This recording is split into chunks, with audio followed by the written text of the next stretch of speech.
before that, I request everyone to close their video and also mute their mic. So because it will be only the viewers view. So I request everyone to close their video and also stop their mic. Thank you. Can we start, Kiran? Yes, Ananya, you can start. JP sir, a very warm welcome to you. And on behalf of students of University of Hyderabad, I thank you for joining us in today's evening. So we've read a lot about you. We know you as a public figure, and we're all extremely inspired by your journey and how you've achieved success despite so many challenges that you've come across. Could you please tell us a little about your family background and the challenges you faced in early life? And what inspired you towards becoming a pursuing medicine first, then civil services, and then politics? Ananya, it's a very long question. I'll make it very short answer, as short as possible. I grew up in a village in rural India in coastal Andhra Pradesh. Went to Telugu medium schools. So I had no clue about the country or the bigger world. At the age of 13, I graduated from school in 10th grade and then moved to what we call intermediate in these parts. The first intermediate batch actually within Andhra Pradesh, to Andhra Law College, Vijayawada. I chanced upon medicine merely because my mom said, why don't you join medicine? I was 13. I mean, so to make a choice at 13, probably if I really wanted to pursue whatever was in my mind, I would have probably gone to mathematics. That was my natural love. But when mom said, I said, why not? There's also another strange reason. I have this hunger for knowledge, tremendous appetite for knowledge. So I knew that in some form or other, I would pursue all through my life mathematics and physical sciences because of my love. At least so I thought. And biology probably I would not pursue unless I was compelled to take it up as a discipline. So that's another reason. So in those days, perhaps even now, if you're a reasonably bright kid, the expectation is that you'll become a doctor. If you're a little less, you go to engineering, all those silly ideas. So there's nothing more to it then. The later course was not accidental. It was, while the specific steps may be accidental, the general trajectory was not accidental. By about 73 or so, I was 17 years old, what's happening in the country began to trouble many of us in the country. By the time India was about 25 years old as an independent country, as a democracy about 20 plus years old, and as a republic, and things were not looking too good. The starry-eyed notions of Indian independence and democracy were beginning to slowly give way to a sense of reality and a sense of anger and frustration. So I was part of that generation, the anger with the corruption, with misgovernance. Around the same time in 73, 74, there was a Watergate crisis in the United States, which felled a mighty president for relatively minor infractions. Nixon's misdeeds were, today, when I look back in hindsight, they were not really major infractions. Perhaps today President Trump is doing about 10 times worse, if not 100 times worse. I think almost every Indian leader worth mentioning probably committed 100 times worse, if not 1,000 times worse, those infractions. But as a young person, idealistically, many of us thought that those were terrible. And the way the system disciplined a mighty president, and the contrast in India, where there was unaccountability, rapacity, corruption, misgovernance, and continuing poverty and lack of opportunity, that contrast was very grueling. It is that drove me into the civil services. I didn't think of civil services as an option. I was angry. I was anguished. Janata, we were all excited, ecstatic. With the collapse of Janata, we were deeply frustrated. Then somebody suggested to join the IAS. That's why I joined IAS. I walked into it. It was not much of a difficulty at all, because in many ways, my life until that time was a preparation, because I was thinking about the country a great deal, reading quite a bit about it. And then the rest, as you know. I'm even today continuing to do the same thing, whether you have a 3-letter tag to your name or not, whether you get a monthly paycheck or not, whether you have formal power or not. The same concerns that plagued me 44 years ago. Why 44? Actually now 47 years ago. They plague me even today. So in that sense, I have not grown. I'm still that immature young man. in many ways. But my body is obviously aging. Hopefully, my mind is not withering, and there's a lot more to do. I hoped that many other things that we all dreamt of could happen in a few years' time. But time told me, experience told me that institutional change is generational. It is not like physical science. It's not like mathematics. It doesn't go by logic and evidence instantly. It should if we are sensible, but human beings are anything but sensible collectively. It's always a few individuals who are path breakers, but eventually all mankind will realize the benefits of the sensible path. But it will take time, and that's where we are. So, sir, that was a very, very, profound statement. Institutional, generations going in an institutional manner, and you being, in your 20s and 30s, you must have seen your emergency at that time, right? So, how would you think, like, having seen emergency to now COVID, how are you seeing things changing? Have you seen anything change, especially in terms of administration? I'm sure technology has done a lot to, accelerate a lot of progress in the economy. So how have you seen things change? And would you term what's happening today worse than the state that the economy was in during emergency? No, the economic growth, the opportunities, the technological change, these are breathtaking. It's very easy for us to complain about what we don't have. But not too long ago, even 20 years ago, it was unthinkable that you would have mobile phones available everywhere. Even 20 or 15 years ago, it was unthinkable that you had 24-hour power. Imagine COVID crisis in 1980s or 90s when there was no telephony and there was no power. In that sense, things have improved quite a bit. But unfortunately, much of the improvement is because of technology. Can you hear me, Ananya? Are we online? So I can hear you. Okay. But unfortunately, much of the change that happened is largely because of technology and entrepreneurship, no thanks to government. At best, government has removed some of the barriers in the 1991 reform process, foolishly imposed in the misplaced sense of socialism. It's not real socialism, but only some barriers were removed. But we are nowhere near fulfilling our potential yet, because we still continue to have many barriers. And even perhaps more important, the government failed to do since then and now what it ought to be doing. And therefore, the potential of the bulk of the people is still unfulfilled. And I think that's where the real challenge is. But I don't think that conditions today can be compared with emergency or pre-emergency or something. We have a different situation, except that India continues to be a nation that worships power. A personality cult is dominant in our psyche, unfortunately. I think the democratic ethos that you and I want is still there only on paper in the constitution, but it's not a part of living reality, not only among the poor, but even the better off, even the middle classes, much of the middle classes and others. I think this propensity to worship before power, that continues to be a challenge. And therefore, I think we should build institutions to overcome that by putting power where it should be, that is around the people, centered around the people. That's why I'm such a fanatic about local government with accountability.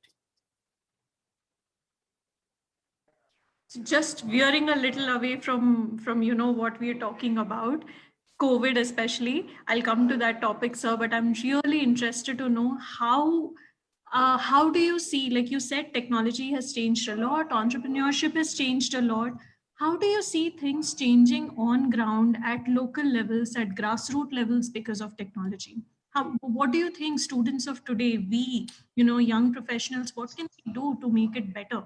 Because democracy is of the people, by the people. So by the people has to come in. I mean, somewhere, we have to be accountable. I mean, as citizens, we have to be accountable for our actions, right? Okay. So, let me give a few illustrations that probably will be simpler. Even 20, 30 years ago, for instance, when I was a district magistrate, drinking water everywhere was a big problem. Now, where there are resources, we could do something. But there were pockets where there were no resources. For instance, I had a significant fluorosis belt in Kanigiri areas, and it was such a heart-rending thing. What do you do? Whereas today, thanks to reverse osmosis and other technologies, except in the most deprived regions of an extreme desert or something, there's almost no place where technology does not offer a solution to these challenges of, let's say, drinking water. Energy, for instance. Significant strides are made in the energy sector, in the power sector. And now, of course, solar power. Even 10, 15 years ago, it was unthinkable that solar power, the renewable power, actually would be cheaper per unit, per kilowatt hour than your fossil fuel power. And that today, it's actually a reality that we could now combat the whole global warming crisis without diminishing the quality of life if only we deployed the available current technologies, both storage and generation of solar power, for instance. You take a third example. It took me 19 years to fight with the government at various levels in my own way to bring in one simple thing. One of the many things I fought very hard, some succeeded, some did not. And this was a vaccine for a disease called rubella. Now, in the MMR vaccine, you must have heard of MMR, mumps, measles, and rubella. The R stands for rubella. Measles itself is a significant infection, what we call pongu in Telugu. Mumps is, you have this leading to arthritis, etc., infection of the parotid glands, the salivary glands. The combined vaccine, particularly if they're slightly grown children, MR vaccine. To introduce this vaccine, it took me 19 years, but the vaccine was available for a long time. But despite the availability, our system was not ready to accept it. I was particularly concerned because annually about 200,000 children are born in this country because the pregnant mothers, when they contract this rubella, German measles infection, for no fault of the mother or the baby is born with preventable congenital abnormalities. Now, after that, we have all the compassion. We try to do something for the babies whose limbs are malformed or who are mentally deranged or whatever. But that's not a very particularly smart thing to do when you can prevent it. Finally, I got it. It took 19 years, but supposing the technology is not available, there's nothing I could have done. At least because the technology is there, it's accessible, it's affordable. Even if it took time because of our own follies, now I can say with some degree of satisfaction that 250,000 children every year no longer are born with preventable congenital abnormalities. You take smallpox. I saw smallpox cases as a child. And smallpox by 1974 was eradicated because technology was available. With a few improvements, dramatically, we could actually improve the access of this vaccine, and the disease is eradicated throughout the globe. You take polio. Even as a district magistrate, even as a secretary to government, I was deeply disturbed.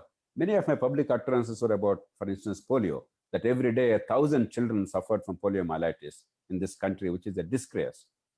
Now I can say, all of us can say with a degree of satisfaction that though it is belated, though we added 10 million physically disadvantaged, handicapped children in this country because of lack of polio vaccine in time.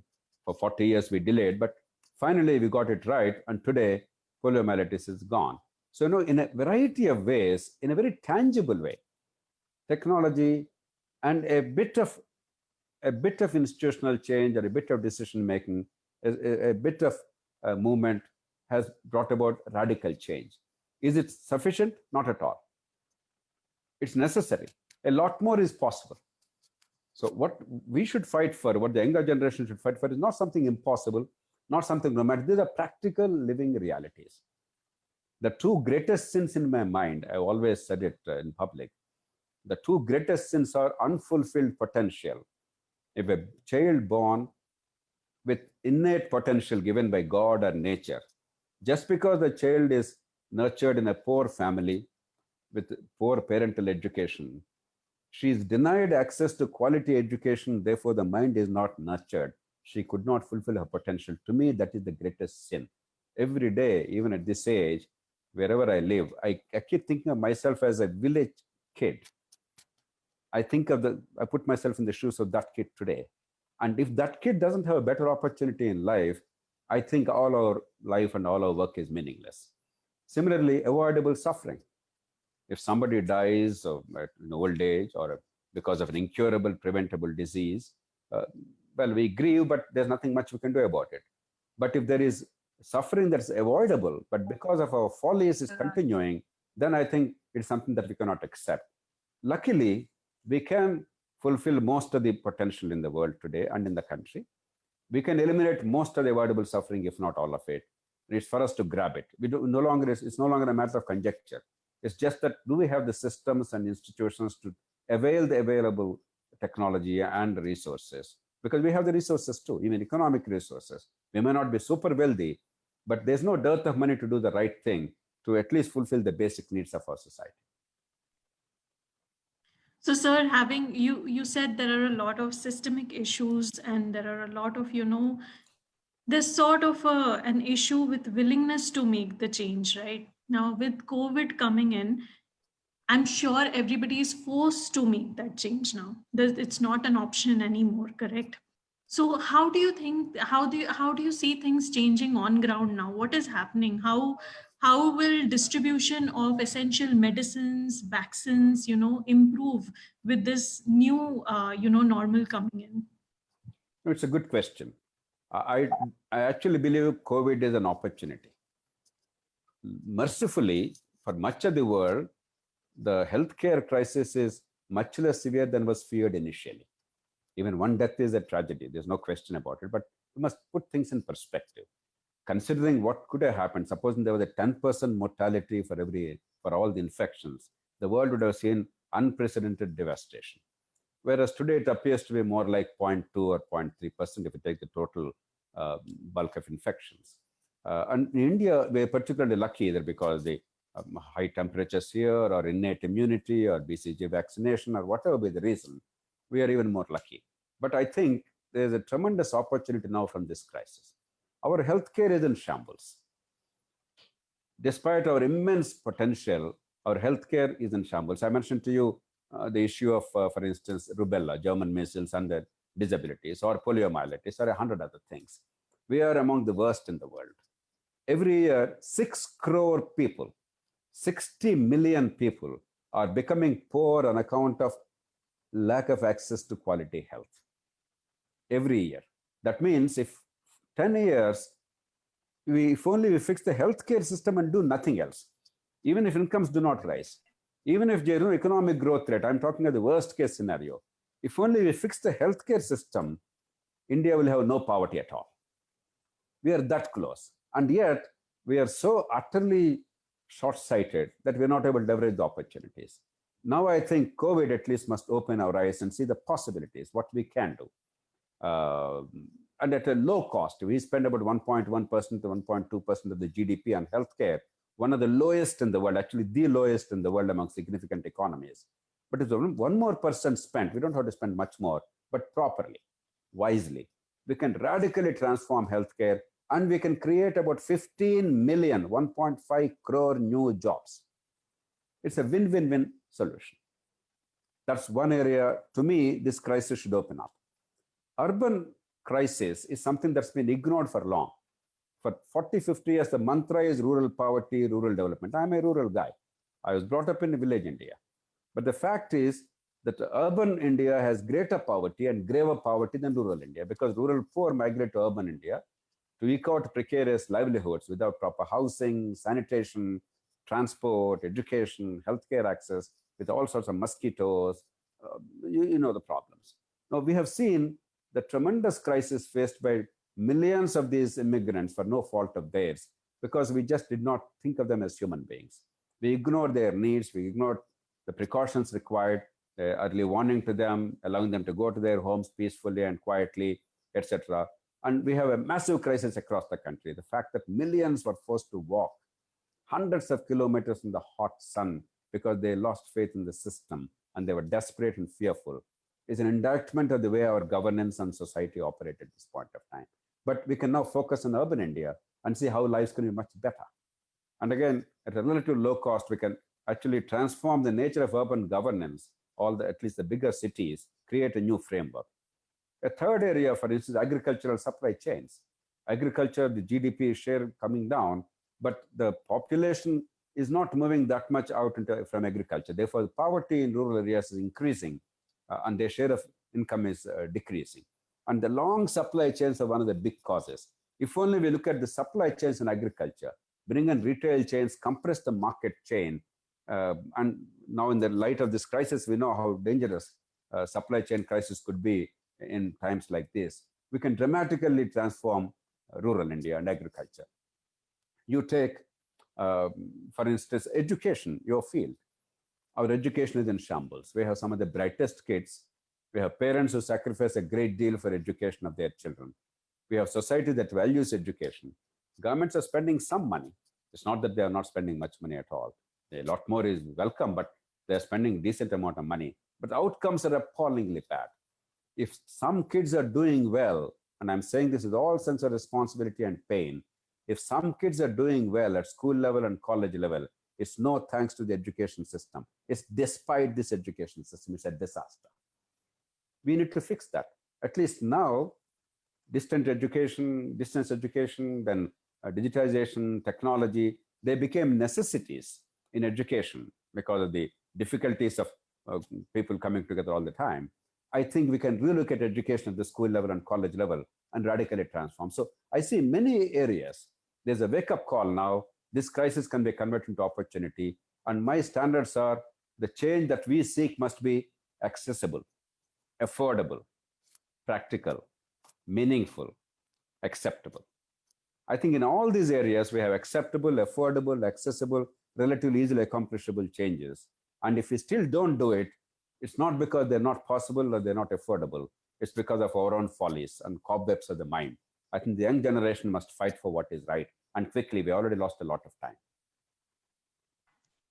You're right, sir. There's a lot of time that has been lost just contemplating what can be done. But I'm sure, initiatives like e-Mandi that the government has just, e-Naam, the marketplace that the government has opened up for farmers for direct sale of goods, and then, ending the monopoly of APMCs. I'm sure those things are going to bring in some changes and are going to encourage micro entrepreneurs at ground level. One word of caution, Ananya. This is one of our problems.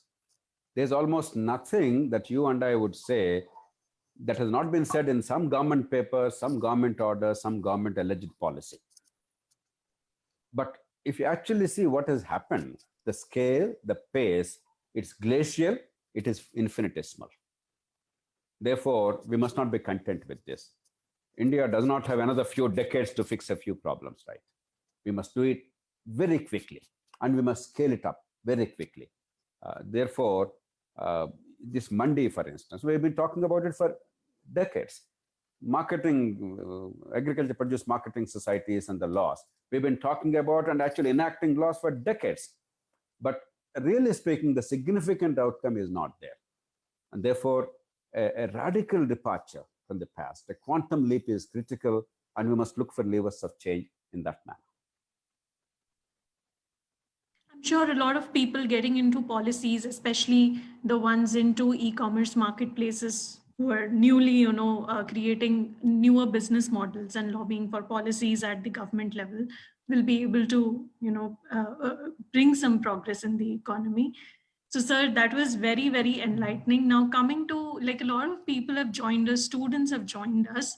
So I wanted to just, get your views on the Atmanirbhar plan. Like, a lot of students right now are struggling for jobs. It is the reality. There is financial crunch. And while we can say that, we'll go for higher education and so on and so forth, right now, the cash crunch is real in the economy.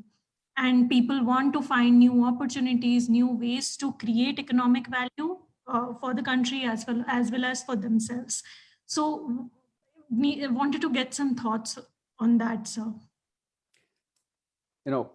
Obviously we need a big stimulus and tremendous effort on the part of the government to bring the economy back to at least some level of comfort and confidence. World over, we have a problem. World over, they could put in enormous money. In the United States, they put in about 12.5% of GDP already, actual cash into the economy. Another 7-8% is now on the anvil. In Germany, they put in 20%, $850 billion. In Japan, they put in 20% of the GDP, $1 trillion. India, unfortunately, is not privileged for two reasons. A, we don't have that kind of money. Even before the COVID crisis, the governments were financially strapped, both the union and the states. If you recall, for months we had a debate about the RBI reserves. How much can the government take? What does it indicate? Government was desperate to get money. And what little is available was mopped up. And a lot of money from the Navratnas, the public sector undertakings, whatever results they had, were already wiped out. Now, off budget, they simply took away quietly. So even before the crisis, unfortunately, government felt financially strapped. Post-crisis, it's even worse. So there's not much in the kitty. The second problem for us is, unlike countries like America, whose currencies are very strong, and the graver the crisis globally, the stronger that currency becomes. And therefore, they could print any amount of dollars and then spend without fear of any inflation, etc. Our currency value actually falls whenever there is a crisis. Take rupee, actually in the last 2 months, rupee fell from 70 rupees to 75 rupees a dollar. So we can't afford to simply go on printing, and borrowing is not possible beyond a point where interest rates will grow and all that. So I understand the government's problems. Therefore, while a lot more is needed, I think the difficulties of the government, I respect. And therefore, I suspect the actual money that is now coming to into the economy from the exchequer is no more than 1.5% of GDP. The rest of it is basically a bit of credit system and finding other levers through fiscal and monetary policy and so on and so forth. Therefore, job creation today requires a very, very strong signal world over. One of them is that we are not going back to status quo ante. We are going to radically change the way we do things. The Prime Minister's talk about land, labor, liquidity, and laws, it must not be talk. It must be serious. While we protect the legitimate interests of the workers, while we protect the consumers and the citizens, we'll remove all the fetters of wealth creation and therefore job creation. In India, even when there is economic growth, it is jobless growth because we made it very, very difficult for people to engage workers. Entrepreneurs are reluctant to hire workers. In a country with the largest number of unemployed youth, that entrepreneurs don't want to hire workers is a tragedy. I'll give you one simple example. Take a place called Achutapuram near Visakhapatnam, Vizag, in Andhra Pradesh. A Sri Lankan company established a garment making industry there, and they could hire 22,000 women in hundreds of villages in the neighborhood. There's not a single woman who is unemployed if she's willing to work in hundreds of villages in the surrounding areas. But it's only in one place. It could happen everywhere in the country, providing probably about 25 to 30 or maybe 40 million employment. Not high-end employment, but at least 10,000 rupees a wage a month, a regular assured one in the organized sector with the dignity and other protections, and not dislocated from home, because they're all, every day they're ferried from home to the workplace and sent back. There's a crush there and all that. All the decency and dignity. Now that should have been there in every district of India. But we have only one of its kind in the whole country. As a result, India exports only about $17 billion of garments before the COVID crisis annually, despite us being one of the biggest cotton producers with a tremendous culture of garment making and so on and so forth. Mahatma Gandhi's whole work is related to that. Whereas China, despite it being at a much higher level of the economic maturity, they are exporting $175 billion. It's because the fetters were imposed. So that must be taken seriously. I mentioned to you healthcare. It's not merely jobs in the routine sense. If we actually aggressively pursue the sectors where job potential is there, and yet the human needs are fulfilled, at a relatively low cost, we can create millions and millions of jobs. Similarly, urban management requires enormous improvement in this country. Agro-processing and agricultural supply chains, if you properly organize, requires enormous amount of human resource in the country.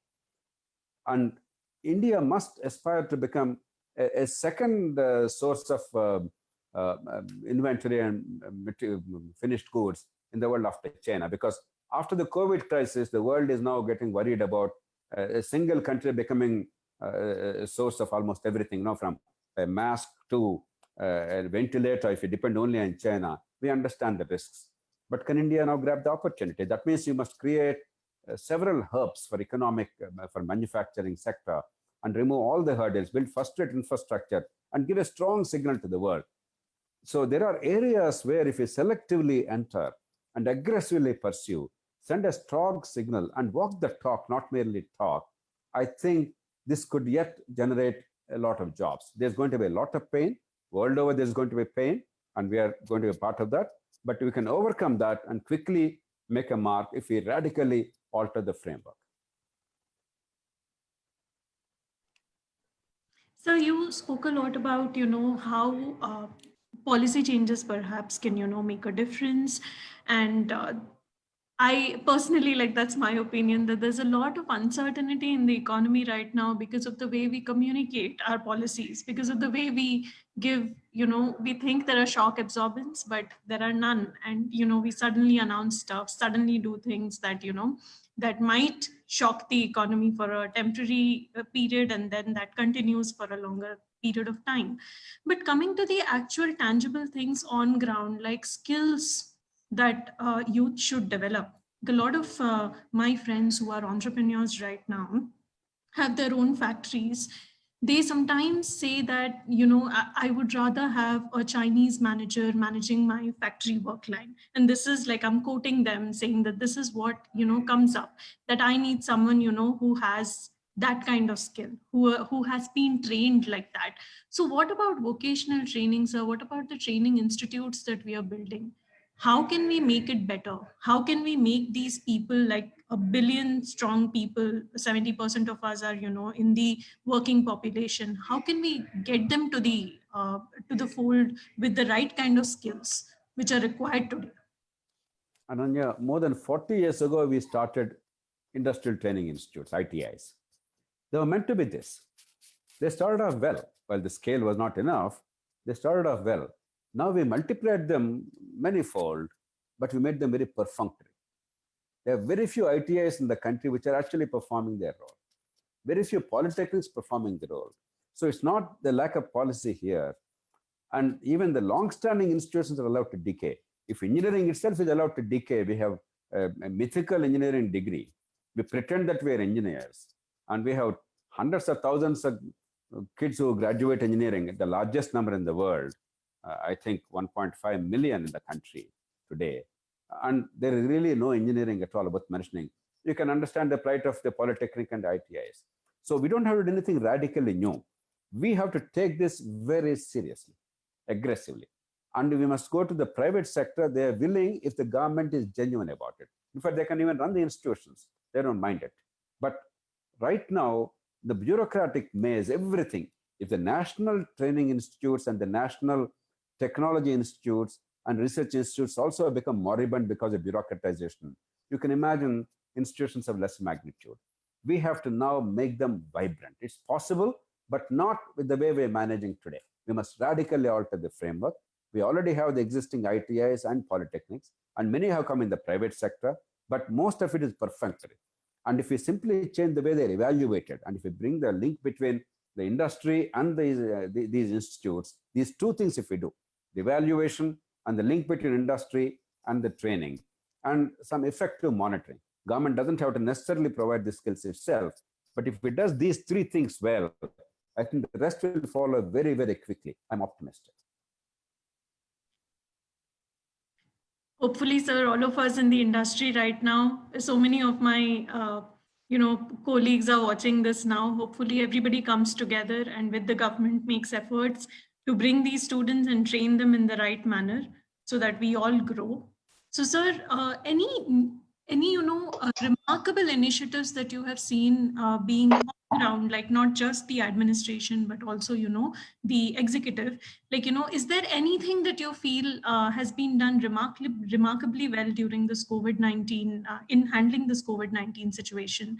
And what can future generations learn from this? No, it's too early for us to have a good picture of it, but from the glimpses of what we have seen or heard, even in India, I've heard about the way Kerala managed much better. It's almost like a different country. After India is a continent, we must think of ourselves as 30, 40 countries. So one country has done pretty well with the limited resources. So I'm sure there's a lot to learn. If Kerala can do it, what's so different in Andhra Pradesh or Telangana, Karnataka, or Maharashtra? Similarly, even in a place like Rajasthan, I'm told some districts, because local administrations, issues like Bhilwara, there is some good outcome. And among the poorer states, Orissa actually is one of the underestimated states because been always ranked among the poor states. But Orissa has now dramatically brought down the birth rates. The fertility rate there is 1.6 now. That means A woman during her reproductive period in Kerala, in Orissa, gives birth to 1.6 children, which is way below replacement level. That means the population is very much going to stabilize very soon. And the COVID crisis managed reasonably well relative to resources. So what it shows is that if you delegate as much as possible, give a coherent message, if you have credibility, and if there is public trust, and if you are rational and consistent, and if you take people into confidence, poverty is not a serious constraint.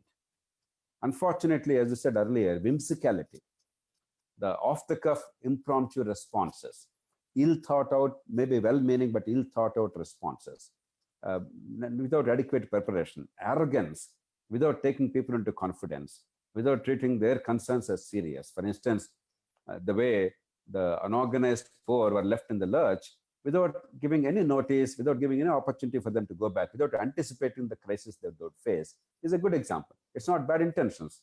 It's just a mentality of centralization, a mentality of whimsical, off-the-cuff kind of response, a feeling that if I'm in power, I can do anything and things will happen. Like King Canute, no, miracles can happen. Miracles never happen. You must make them happen.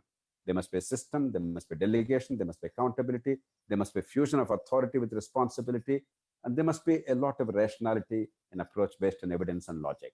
And wherever that is applied, even today, you see significant results. But the problem with these isolated examples is India is very poor at institutionalizing these lessons and replicating this on a mass scale.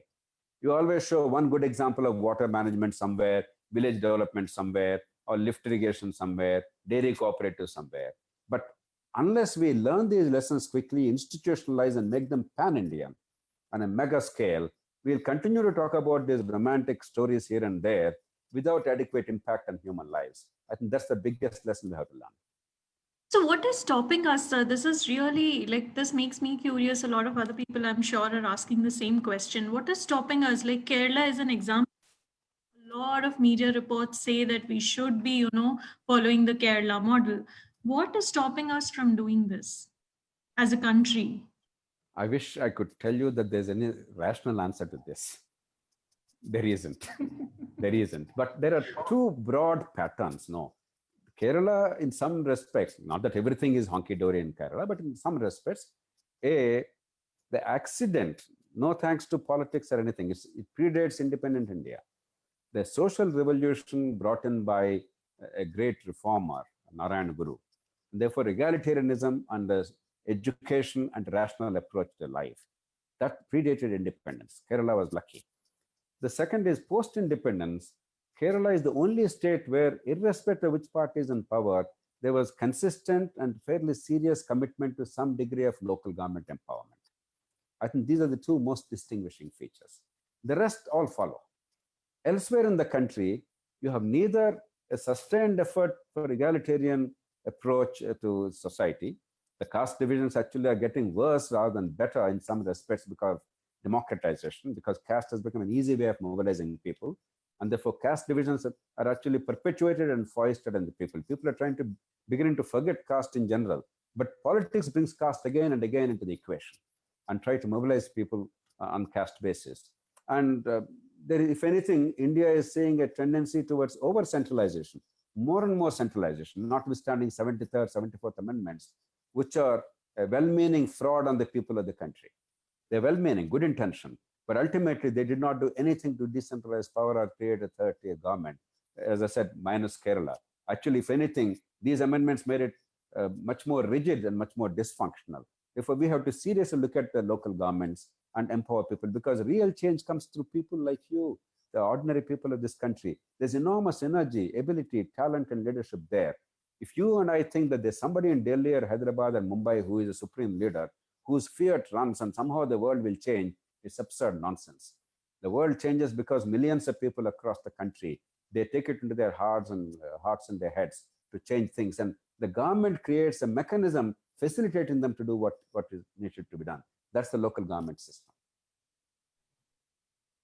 Thank you, sir. My last question, after which I'll open the floor for Q&A from students. My question is that we've heard about your love for listening to the radio, especially BBC. Like we've heard you speaking about, things you've learned from BBC as a child, and, as you grew, that was your source of information. So, sir, today we have our sources of information on our fingertips. But unlike your generation, or unlike, maybe even 10-20 years ago, like when we knew that newspaper was the single source of truth, or a radio, when it comes, it's all filtered, it's all, it's sanitized, and then it reaches us. Today it's not that. Today you have a lot of fake news, and that's creating a lot of mass psychological issues in especially student communities. Like polarization is happening. We're seeing what's happening in the US right now.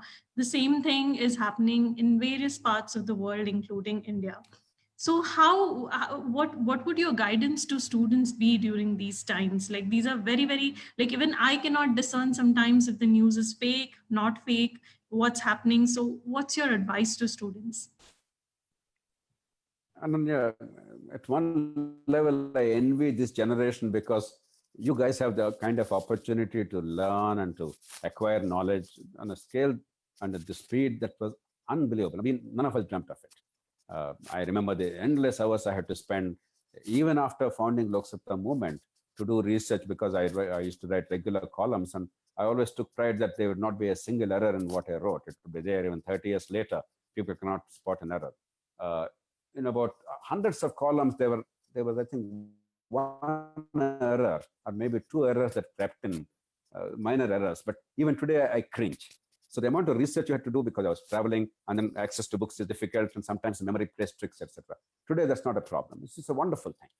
Even more sophisticated things like medical education or technology education, you have no access with 3D effects and all that. So it's a tremendous blessing. But I also pity this generation, because there's a cacophony out there. In the earlier era, there was this sharpness. The right thing could be clearly discernible. Whereas today, there's so many noises, to discriminate the sense from nonsense is going to be very difficult. Therefore, I understand the difficulty. I think there are two big challenges.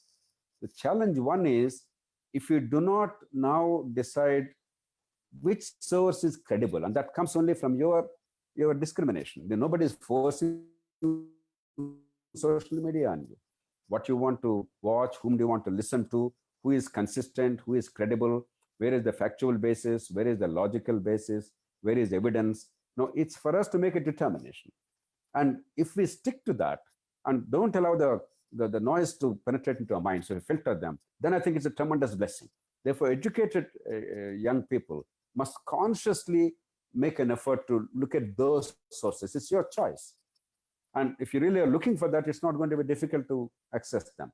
The second is, as you said, 30 years ago, 50 years ago, 100 years ago, across the world and in India, it was honorable, it was the right thing, it was a fashionable thing to be egalitarian, to be eclectic, to transcend religion, to transcend divisive impulses, to transcend primordial loyalties, to have a sense of universality. Whereas unfortunately today, the primordial loyalties, the divisions, the narrowness of mind, the prejudices, and all this based on fake news and all kinds of superstitions also are growing. But again, it's your mind. At the end of the day, nobody forced you to watch TV. Nobody forced you to go onto the social media. Even though I have some following on Twitter, last 20 days, I didn't even open the Twitter. I didn't feel the need. When I feel like it, I do it. I don't understand why you should be a slave of that. You choose what you want to do, what you want to communicate. You choose what you want to hear. And one basic thing I would appeal to everybody is never, ever respond in anger.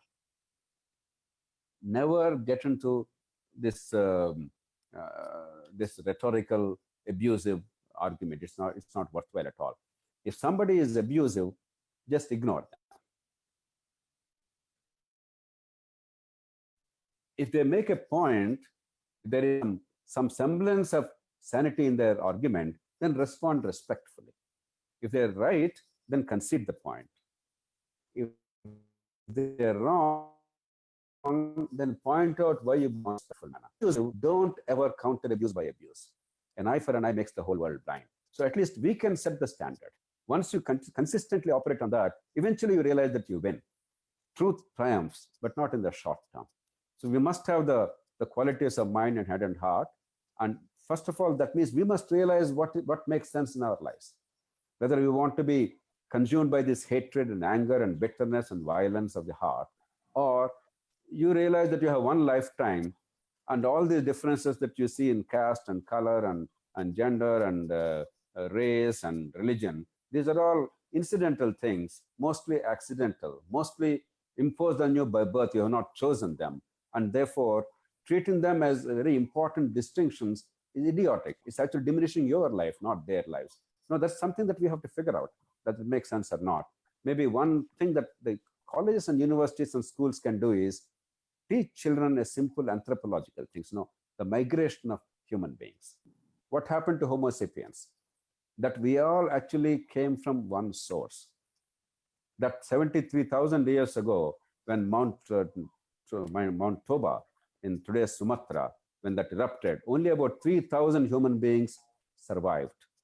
We are all, again, heirs and successors of those 3,000 people. It's absurd to think of ourselves as different. All this is irrational. You don't have to be moral about it. You have to be practical about it.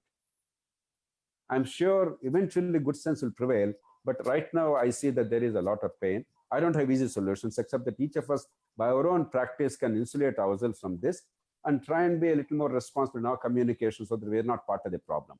Hopefully, in time, enough people will be a part of the solution. Thank you, sir. That was very, very, very profound. In fact, like an eye for an eye makes the entire world blind. I'm sure students here are listening and imbibing all the values that you've just given them. Sir, I'll open the question. I will open the floor for question and answer. There's Shaurya who has a question regarding primary education. Shaurya, are you online? Yes, Ananya, I'm in line. Please go ahead with your question. Sir, good evening, sir. This is Shaurya here. I have a question regarding the recent.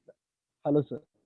I have a question regarding the recent reform regarding the medium of education that is implemented by Andhra Pradesh. So there is a phenomenon where students are now able to choose their medium of education. That's a good thing. I really welcome it. But the scenario, what's happening is teachers who in one medium of education, they are now being trained by some lecturers or professors who are proficient in English. They are now being trained to teach the same subject in English. The problem is it is not about the concept. Every teacher knows the concept, but the teacher who was well-versed teaching that in Telugu, how the language or the way changes when it comes to science and mathematics subjects, when it changes from Telugu to English. So it is not only the student, but the teachers who are already experienced in one medium of language, they are now trained at this age when they are reaching their retirement or 5-6 years near to the retirement. Now they are being trained to teach English. So how far is this or a good practice? I got this question from one of my friends. Thank you, sir. Mother is working as a teacher. And thank you for this question. Thank you. No, because of the colonial hangover, and because of the social divisions in our society, because of the notion that English is somehow superior, and if I don't know much of English but only know an Indian language, even English is now an Indian language, but somehow I'm somehow inferior. This is how our society, all this, the divisions in society and the hierarchies in society, we propagated this myth. As a result, there is a tremendous demand, hunger for English as a passport to the future. I can understand. I also understand the political compulsions. But let's look at the practical reality. World over, it is established over the first few years of your life in education, at least let's say 4 or 5 years of schooling. You must be taught in a language in which you interact with your family and peers. I don't care if it's mother tongue or English or Telugu or Tamil, it's irrelevant. The moment you put mother tongue or some other thing, you are unnecessarily putting some cultural and other factors into it. I'm simply talking about you understanding the language and communicating in that language. Doesn't matter. There are many kids who grow up in an English language milieu. They understand it, they communicate. There are many kids who grow up in Urdu or Telugu or Tamil or Kannada, whatever be the language. The evidence conclusive, not merely compelling, world over is, for a few years, in the early education, if the child is taught in a language that she understands and communicates with others, then she can grasp the concepts easily and pick up the basics. But meanwhile, if you believe English is important, I personally believe English is an important language, very vital in Indian conditions. You impart English as a language, but don't impose it as a medium of instruction if the child does not understand the language. Within a few years' time, they will slowly pick up, and you can make them bilingual. Let's say later classes from 8th grade or 9th grade onwards, you can actually, even if you call it English medium, you can use English and Telugu or whatever language. But slowly, by the time they go to college, they can be proficient in English, but they have also picked up the concepts. So that is the only rational way. This whole business of Telugu medium or English medium is a red herring. The people advocating Telugu medium are talking about cultural issues. No, that's not an issue for the child. It's not the child's job to preserve the culture. Child's job is to get education. Our job is to impart the child education, give the child an opportunity to fulfill her potential. And those who propagate English medium is saying that English is a passport to the future. If the child doesn't understand a word of what is being said, imagine suddenly tomorrow somebody says, we will all be taught in Chinese medium. However wonderful Chinese language, or Japanese medium, or Portuguese medium, what will happen to us? It's absurd. The non-English knowing teachers are teaching the non-English knowing kids in English. We are pretending it's education. Only thing is, even in Telugu, things are pretty bad. In English, they'll be dismal. So therefore, this language business is all a myth. The real issue is the child grasping concepts? You certainly need English language, but make sure that the child actually grasps the concepts. And there is no exception to this in the world, except in the former English colonies. Everywhere else in the world, people learn in the language with which they communicate. The Chinese, the Japanese, the German, the French, you take any country in the world, the Vietnamese, the Thai, any country in the world, the South Asia is the only exception, a tragic exception. Thank you, sir. Sir, there's another question from a lot of students. They're really worried about migrants. So they're asking, how can uncertainty around migrant labor's employment be reduced? And how can, they go back home? What planning can be done around it?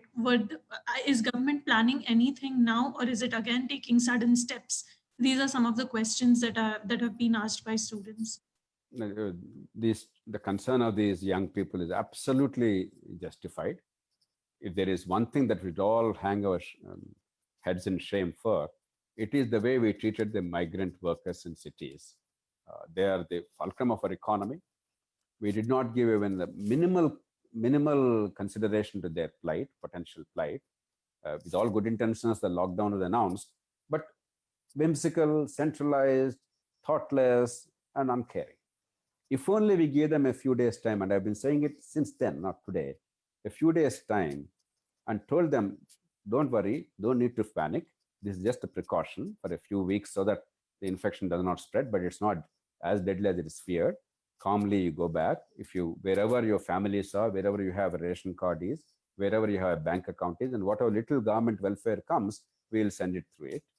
If we had done that, much of this sense of crisis, this fear, this panic, and of course, this enormous distress and agony could have been avoided.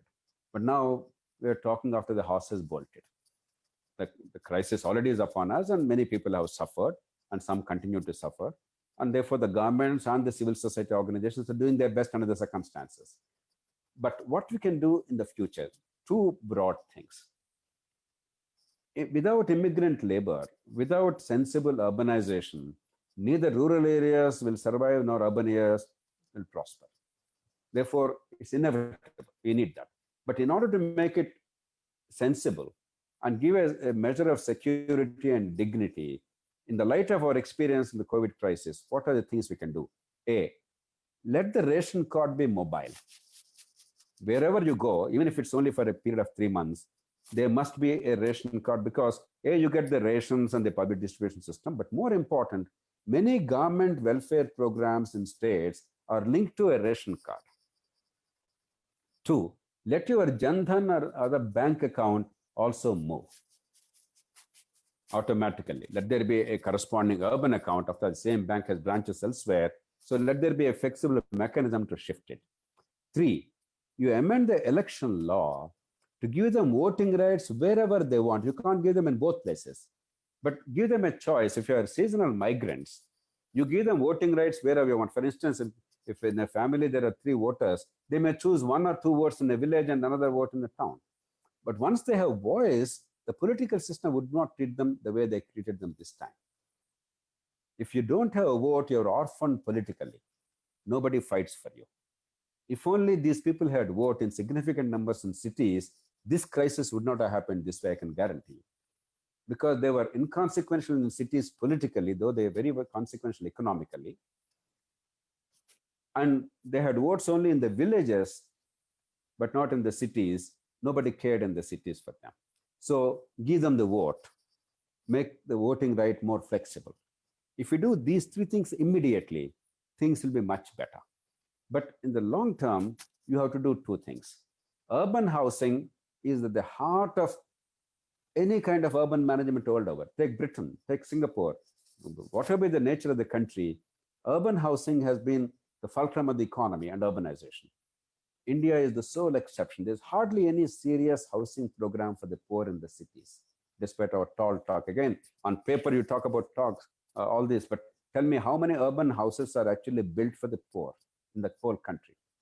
Paltry number. That must be one of the mainstays of economic activity. And 2, urban rejuvenation. Urban poverty must be given special consideration.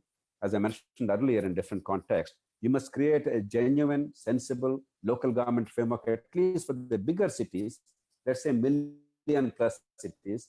Even if you can't change local governments all over the country, at least these 60, 70 small cities, bigger cities, you must give a different framework and ensure that there is an effective and accountable local government structure. If these 3 things are done, the immediate short-term things, the urban housing, and the urban governance and apparatus, then I think at least this crisis and this agony, this pain would not have been in vain. So Sai Krishna is asking that with economies taking a hit worldwide, instead of global response of cooperation, some nations are looking inwardly based on self-reliance, economic protectionism, etc., like US, India, European economies. So how does this augur well for globalization as a process? How will the future look like now? Obviously, there will be some setbacks. The United States, that was seen as a leader of globalization, is now seen as a leader of sometimes ultranationalism, which is not very nice. Many countries are following that example.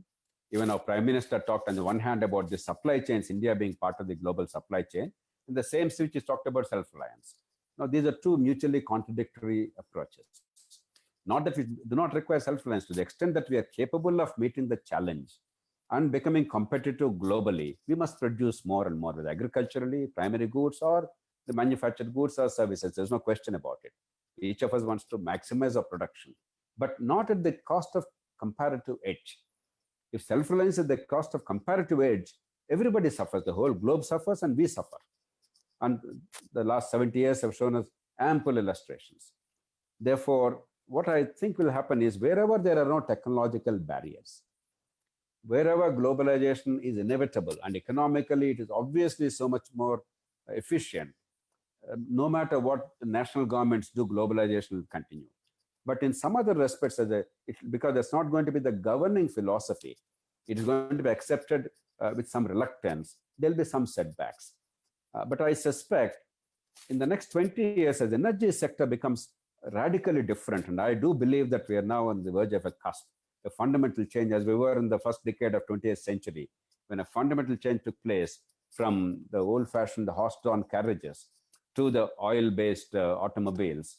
Today, I think, again, a fundamental change is unveiled in the next 10 years. Probably in 2030, if we meet in a webinar like this, we will see the world radically different. I truly believe that we are on the verge of that. Partly because of that, and partly because there are so many technological barriers which have crumbled. You can no longer really create a barrier even if you wanted to. For these 2 reasons, in the bulk, globalization will continue.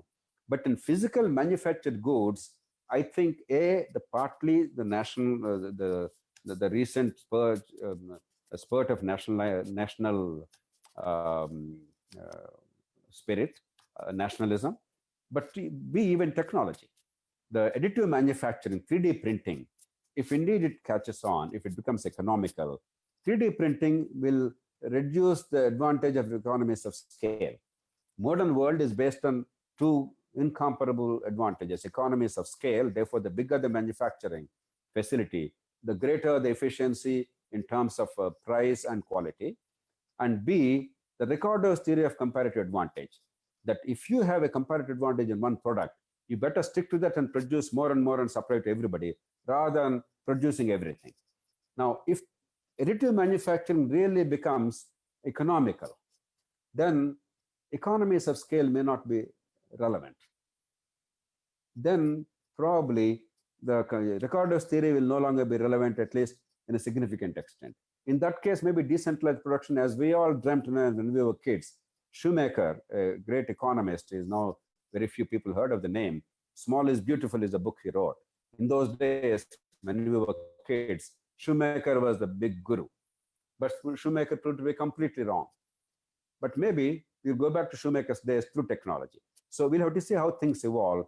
But there are some elements of globalization which are irreversible because the advantages are too great and the risks of loss by giving up are too many.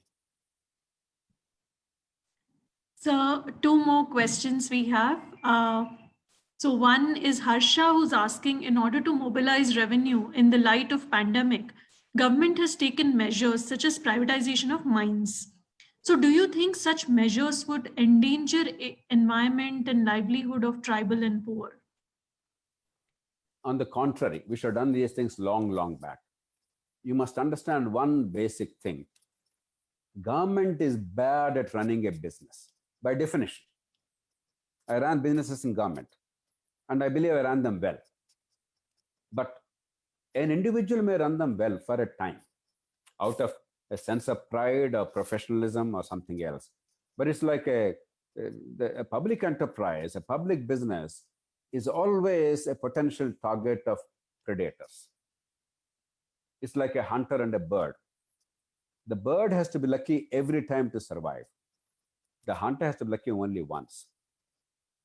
The public enterprises are bound to collapse. Air India, great flagship, see where it is today. Alvin, a big flagship in the Andhra Pradesh thing in 30, 40 years ago.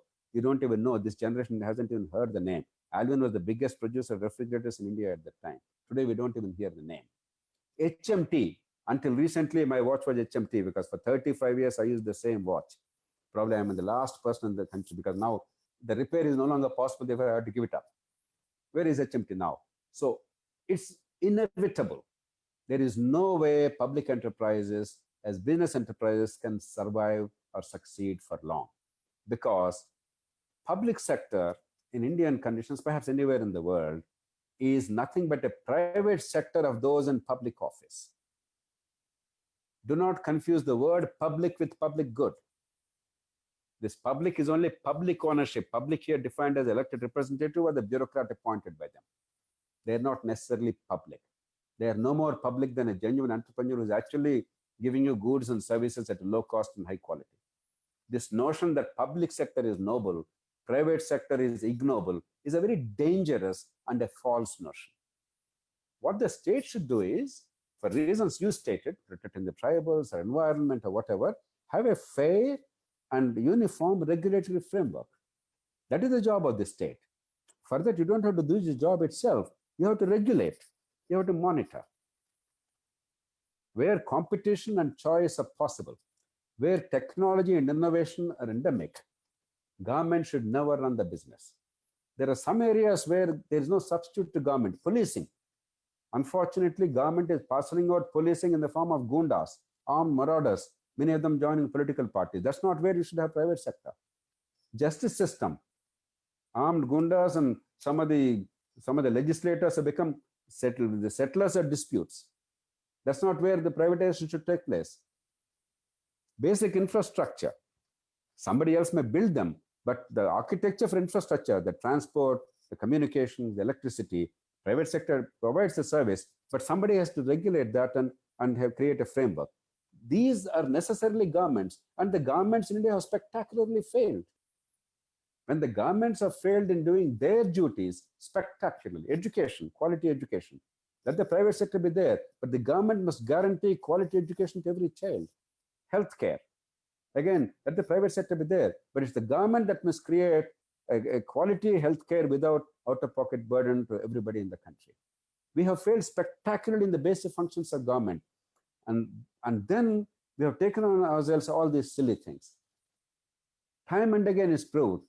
Hand it over to competition, choice, regulate them sensibly to protect the public interest and the environment, and India will get a lot more out of them. So, sir, Kiran has a question. Kiran, please. Yeah. Hello, sir. I have two questions. One is related to the legislative framework. Because we are still following, I think, the colonial law, Epidemics Disease Act, 1897, and also Disaster Management of 2005. We made some efforts in 2009 and 2017 to bring public law, public health law, but I don't think they have passed it. So, do we need some framework to face any future pandemics, epidemics? That is my first question. And second one is something like a kind of comment regarding the leadership and the kind of leadership we see in different states and at the grassroots level. Recently, I think Richard Haas has said successful democracies who have democracies like Germany, Australia, New Zealand, Singapore, they are actually successful, and the democracies who fail, like US and Brazil. Similarly, there are authoritarian leadership, like you can see the China and Vietnam, and who are successful in containing the COVID, and whereas Iran and Russia have failed. So, a kind of what he actually emphasized is a kind of leadership that is very important at this time of crisis. So maybe the kind of leadership we need to search for managing this pandemic. So my question is on this law, legislative framework for managing the COVID. Yes. There are different strands you brought in. Let me look at the law first. I don't believe that we require any better or stronger laws. Actually, I am opposed to even disaster management law. The National Disaster Management Authority, NDMA, is a well-meaning, unnecessary authority. There's a simple proverb, very common in US, for instance. If it ain't broke, don't fix it. If something is working, you don't unnecessarily tinker with that. Indian disaster management has been pretty impressive all along. 30 years ago, I have managed disasters 30, 40 years ago. There's nothing that was legally an impediment. The impediment, if any, is because of inadequate technology, inadequate resources as a country. What we require is better coordination, more resources, and better technology. But by creating legal framework, if you centralize or you make the system rigid, you actually end up creating more of a problem, not less. You take, for instance, in the southern states, I don't know what's the practice in the northern states, the practice in all natural disasters called Treasury Rule 27, TR 27. Without legislative approval, the district magistrate is empowered to draw whatever money is required from the treasury on an emergency basis to meet a contingency, a crisis. He has to account for the money later, but nobody is going to say, has it been approved by the legislature? You take 5 crores. In those days, 5 crores was a big amount. I drew 5 crores to do what was required to meet a cyclone crisis or a flood crisis. You could do that. Today, 50 crores, you could do that. The degree of flexibility, decentralization, and effective coordination, that must never be compromised in the name of a law and centralization. Because in India, every law tends to centralize it, create an authority. And if you notice these laws, NDMA law included, including even Right to Information Act, which I was an architect of along with Aruna Roy, many of these laws, the Right to Information Commission, the commission members, their qualifications, their salary and allowances, their powers and privileges, you forget the purpose. It's about creating structures and some bodies. Therefore, as a general rule, when something is working, Do not over-regulate, do not create a law. If it's not working, or if better coordination is required, create institutions or instruments to make them function better, more effectively. There is no evidence to show that whether disaster management or COVID management is suffering has suffered because of lack of a law. The second is about leadership and failure and success. Broadly, I agree with what you're saying, but with some caveats. Do not be too hasty in jumping to conclusions. Ultimately, the mortality rate in the United States is not different from Europe. See, the 24-hour media coverage and politics that magnify certain images and certain myths. I dislike Donald Trump as much as anybody else because he's a very unlikable character. Let me not say anything more on live webinar. But that is different from the outcome. In Europe, the mortality rates are no less than the United States. People are forgetting the population and the magnitude. There's a lot of confusion because you hate Trump. You are assuming that everything that happened is wrong. And the strength of the US is not Donald Trump or a president. It is decentralization. Because no matter what the president does, the states and the local governments are into their own. They cannot be countered. They cannot be suppressed. They have sovereignty. Real power vests in them, and people trust them. Therefore, A, reserve your judgment, and B, do not, in the name of looking for leaders, look for the he-men, the big leaders. That's the danger. Whether it's Brazil or India or United States or some other country or Russia or Turkey or some other country, the notion that there is a one big leader who will solve all the problems, even if that leader is truly wonderful, truly patriotic, truly honest, and truly capable, it's a dangerous notion. You require leadership which coordinates, which inspires, which facilitates, but which above everything else devolves power, delegates power, allows people to grow and operate with a degree of flexibility. And countries that have done that, even China, the reason why China is succeeding is not authoritarianism. China has mastered the art of encouraging leadership development across the country. Local governments in China are far more powerful than in India, but they mastered the art of giving rational policy perspective at the national level, evidence-based and logical. There is, of course, authoritarianism, nobody is denying that, but that's not the source of success. The success is the rationality and decentralization and devolution. So perhaps a last question before we, we've taken a lot of your time, and this session has been a great session for everyone in the classroom today, as well as me. Arpita is asking us that throughout the country, online classes are going on for education, but students in villages are deprived of this opportunity due to poor network. So what should the government, do in this situation to improve their condition? Because going forward also, the assumption is that there will be the capacity that classrooms can have is only 33%, not more than that. So how should students in poorer regions of the country deal with this situation? Ananya, great question. Actually, I take it as an opportunity for the country to clean up its education. First, let's recognize our education is horrendous at school level, at college level. Most of the kids are getting very little education. They're being shortchanged.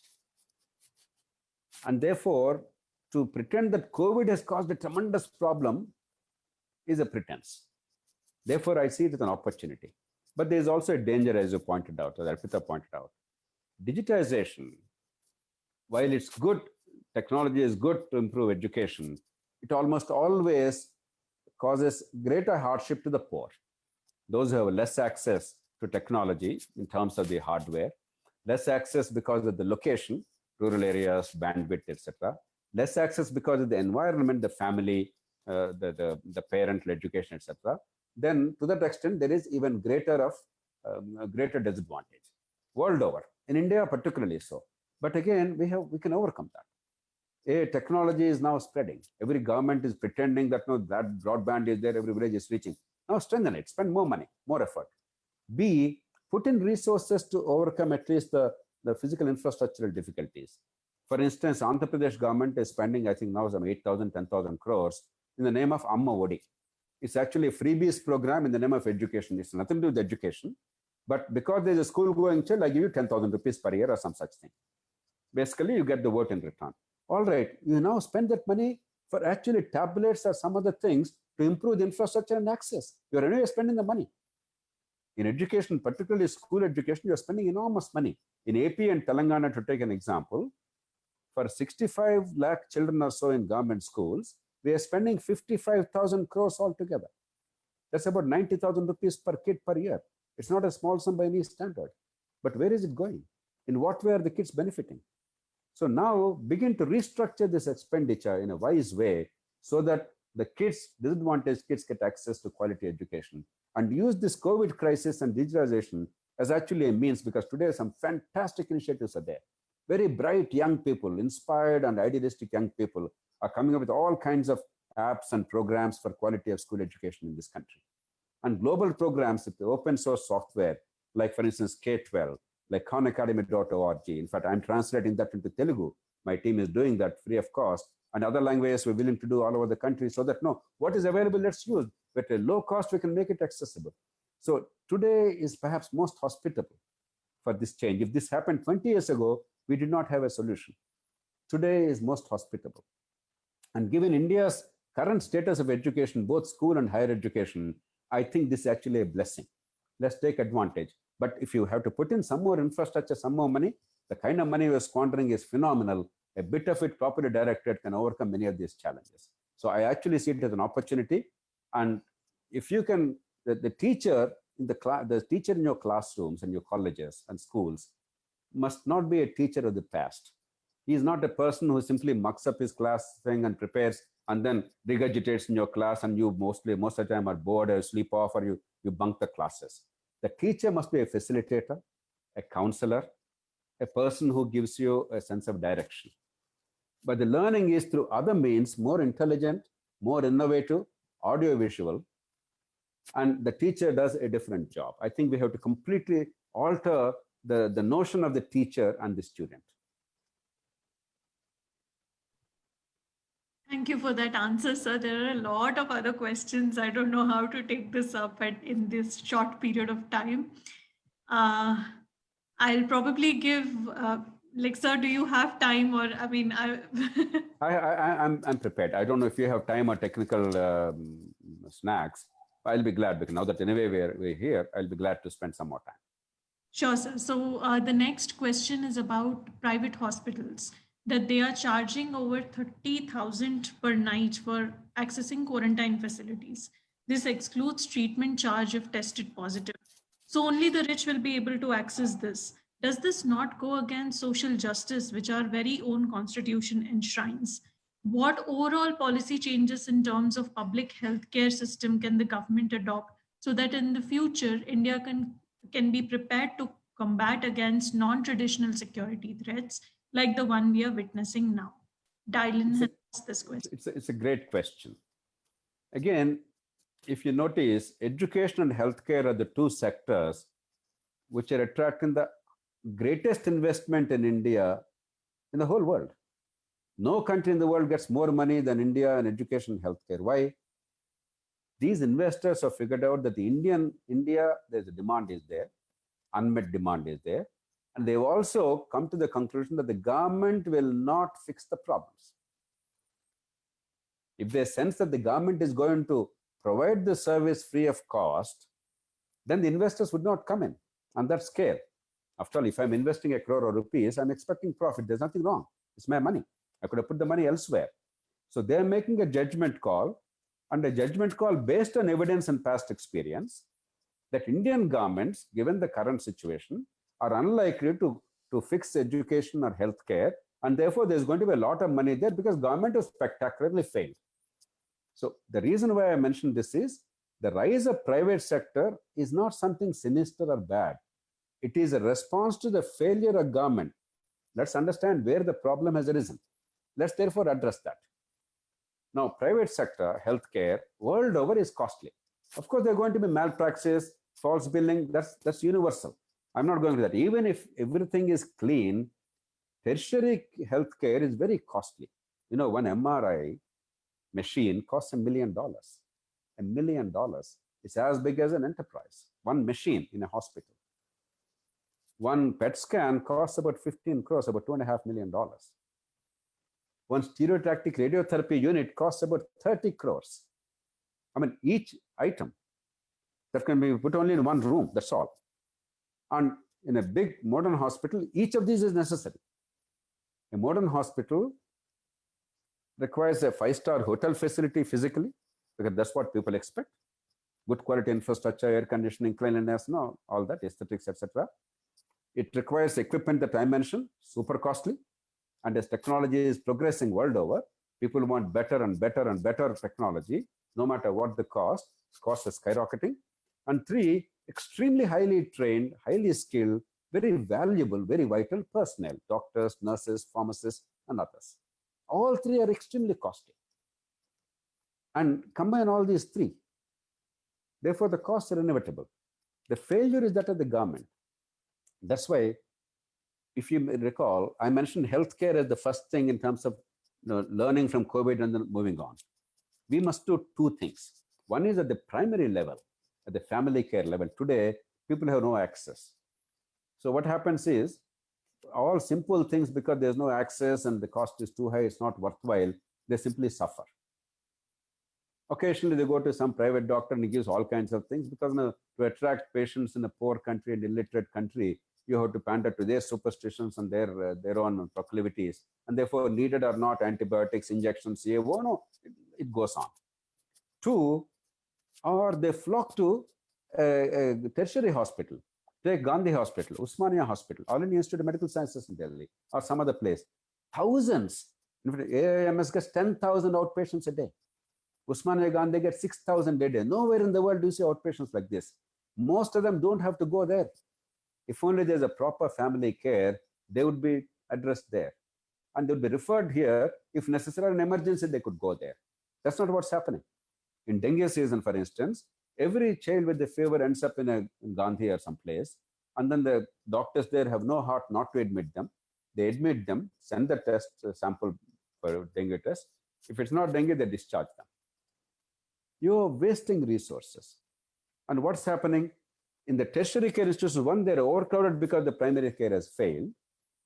And 2, the expenditure there, this is important for you all to recognize, because the numbers you talked about, 30,000 rupees per bed per day. The expenditure that the government is incurring typically is 6 to 8 lakh rupees per year per bed. About 2,000 rupees per bed in a teaching hospital for the bed, all the amenities, medication, doctors, surgeries, other interventions, and medical college, nursing college. The total cost includes all that. Whereas in tertiary care, high-end private hospitals, the annual billing per bed is 1 crore rupees at the high end, 40 to 50 lakhs at the middle level.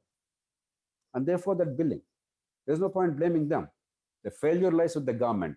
At a relatively low cost, you can easily institutionalize a quality primary health care, like the British model, GP system. I don't want to go into details. Those who are interested, please visit FDR India website. All the details with the logic, evidence, and approach to solution and economics are all laid out. And 2, take care of the government tertiary hospitals, either teaching hospitals or district hospitals.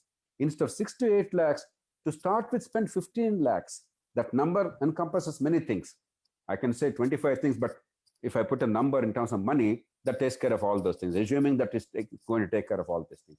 Slowly increase it to 20, 25 lakhs over a period of time. We can't go to 1 crore. It's not necessary.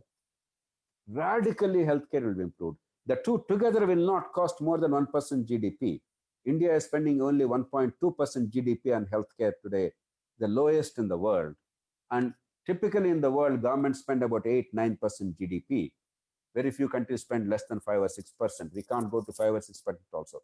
But increasing by 1%, but wisely, sensibly, will dramatically improve healthcare system. The kind of crisis that you are seeing will not happen. It's a tragedy, an unnecessary tragedy, because we also have strengths. We produce the largest number of doctors and nurses in the world.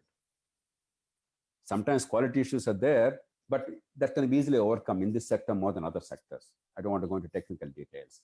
Our pharma industry is a world champion. We produce the best quality drugs at the lowest price in the world. Our vaccine industry is a world champion. We produce 70% of all the vaccines in the world. Our hospital care, private sector, for instance, we do the world-class interventions at a fraction of the global cost, at the same safety record. The typical cost of a high-end intervention in India in hospitals is 5%, sometimes 2% of what happens in the Western world. So we have so many advantages. We must know how to leverage those strengths. So Bhavani had raised her question, sir. So Bhavani, are you online? Do you want to ask your question?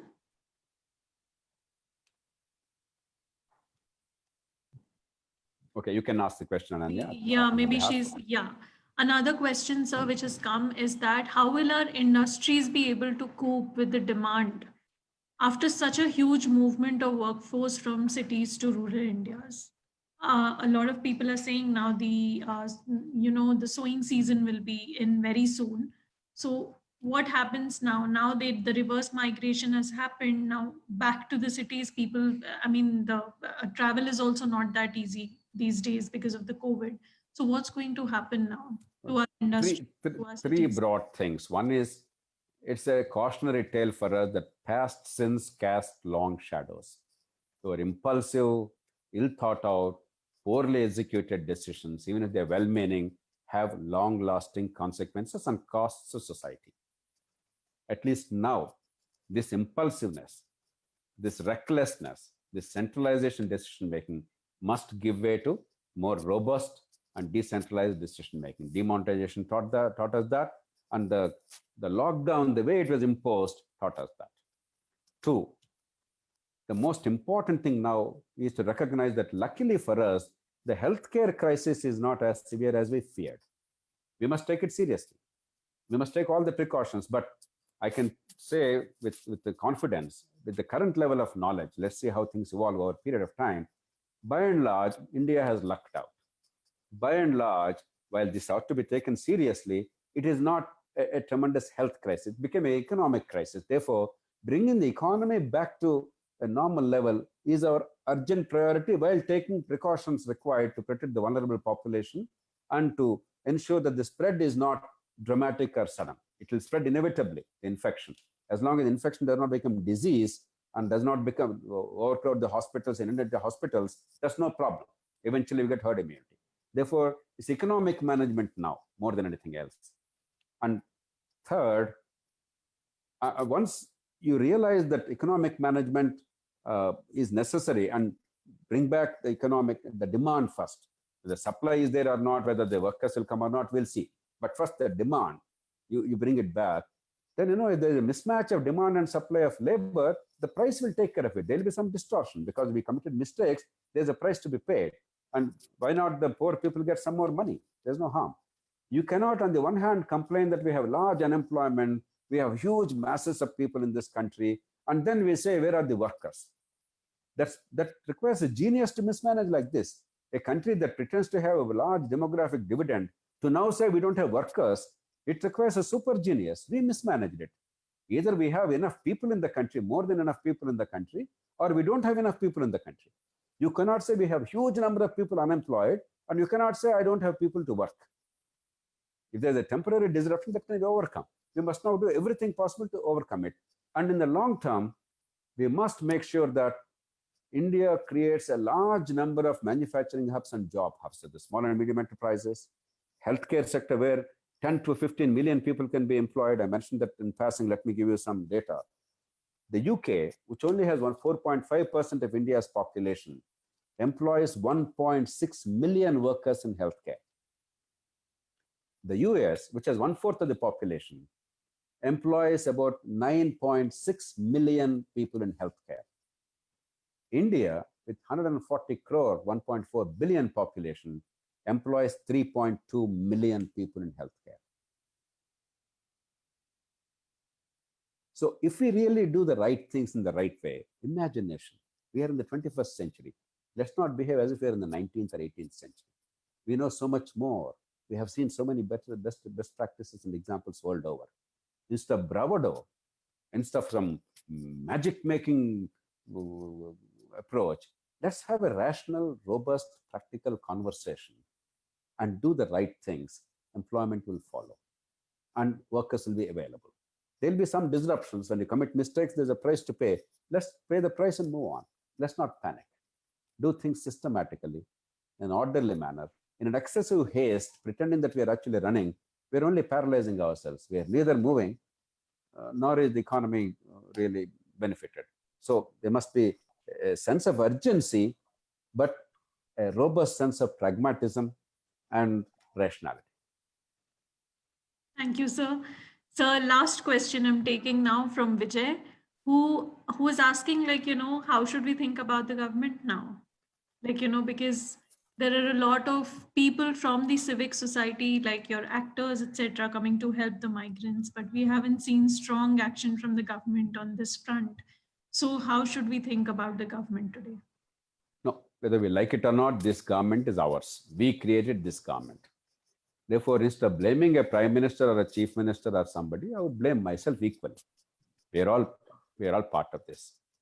And to be fair to them, in a complex crisis, they did the best they could. The way the health officials, the municipal officials, the revenue officials, and the police, the way they worked in the heat of the summer to do the minimum things required to protect us is not a small thing. So let's not always be critical. They have done above and beyond the call of duty in very difficult circumstances. Let's be fair. At the same time, when the crisis inundates the whole country, like maybe 100 million or so migrants suddenly finding themselves in crisis, we have no capacity. We have no state capacity. Therefore, they're doing the best they could under the circumstances. And after a point, if it becomes unmanageable, they simply throw up their hands in despair. All of us must pitch in. Now we must learn the lessons. The best lesson is if we decentralize both decision-making and management. Automatically, capacity also will be enhanced. Resources also can be mobilized, because if I as a citizen know where the money is going, if it's going for me in a manner that I can see, I'm more likely to accept that resource mobilization. Why is charity working? Because the people who are giving charity, they know this money is properly utilized. If I trust Ananya, if she comes and says, look, let's do something because the government is not able to handle them, because I trust Ananya, I'll be more than happy, even if it's hard for me, even if the money is in short supply, I feel the satisfaction of doing the right thing. The trust is there only when you see and know what is happening, not when you somehow by a mantra think somebody is doing something great in Delhi or Mumbai. Therefore, decentralization with responsibility. So let's do that, and let's use this again as an opportunity. How do you restore credibility and competence and people's empowerment to the government? How do you redefine the government?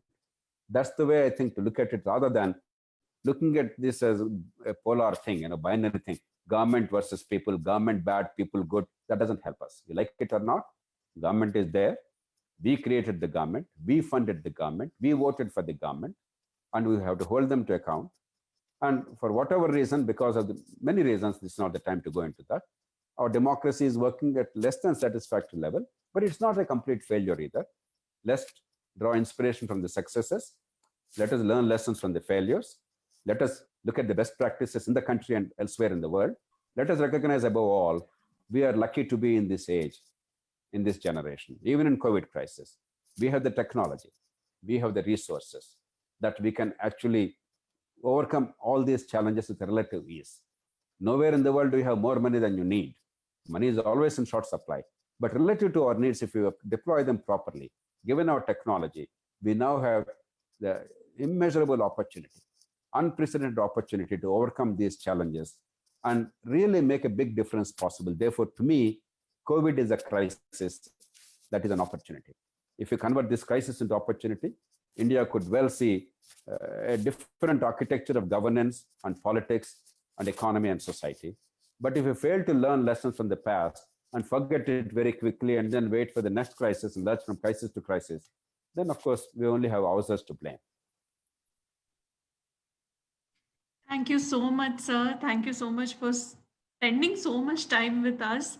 There are a lot of more questions on food security and what can government do. I hope this answer, guys, that sir just gave answers all your questions. Like, it's up to us, the people. It is also up to the government to get the right policies in place. And we're very thankful to you, sir, for joining us today. And any more questions, anything else, we'll get back to you for guidance and advice. I'll be glad to respond in some manner or the other, Ananya. And there are also many, many things on the website, ftrindia.org. You can also follow me on my Twitter. I Sure, think sir. JP_Loksatta, I think. Wish you all the very best and thank you very much. Thank you so much, sir. Have a nice time.